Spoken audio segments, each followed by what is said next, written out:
former chief of staff in the first Trump White House, NewsNation contributor as well, and Chris Stirewalt, host of TheHill Sunday, senior fellow at the American Enterprise Institute. Hello, gentlemen. Sure. Hello, Bourbon. Always great to be with you both. Last night, Mick, as this news was happening, you thought, as Trump's former chief of staff, you pick up on things that others don't. What'd you pick up on last night? It wasn't him. It was not his language. What do you mean by that? Watching him, the man who worked for so long to get us out of the forever war in Afghanistan was up here behind the podium saying, we're going to go and occupy this land for the next 10 or 15 years. It made no sense to me. And as I sat, I watched the energy level, some of the language, some of the reports that came out afterwards in the press, some of the leaks that came out about the process. It sounded to me more like Jared Kushner than it did like Donald Trump. So it wasn't surprising to me today that they sort of dialed it back. I got the intention last night watching it that this was more of a floating of a balloon than it was of stating a policy.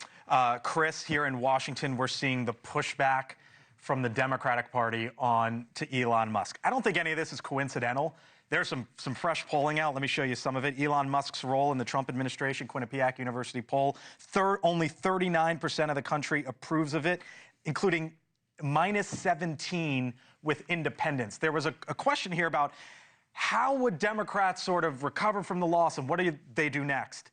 Is this it? Have they found what to go after? Elon Musk makes a great scapegoat for Democrats. He's a billionaire, and as you say, as soon as people get into politics, there was once upon a time Elon Musk was a pretty popular figure in the United States. He was a guy who sent rockets into space and made electric cars and was rich and weird and interesting. Now he's a guy who's in politics and he wants something from you.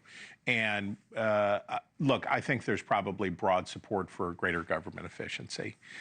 It's going to be messy. Right. And the thing I would say to Democrats in Congress is, you know, it would have been helpful if for the last 40 years, the previous 40 years, Congress hadn't been frittering away its power and giving the executive branch everything that it wanted because they would rather keep their jobs than do their jobs. Well, a hard time of hard power testing is coming for Congress. And they're going to have to figure out how to be the Article 1 branch instead of handmaidens to the executive branch. Let's take a live shot real quick at the White House, because as we understand it, Mick and Chris, the meeting with President Trump and the California Governor Gavin Newsom is ongoing.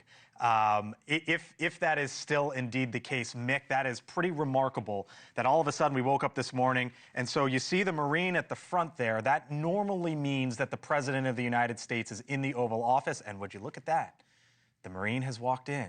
Which means look at your timing. Look at your timing. I did not know this was coming, which means that meeting could be over. It's like the groundhog. And maybe we'll hear from Gavin Newsom soon. If that happens, we'll show it to you live.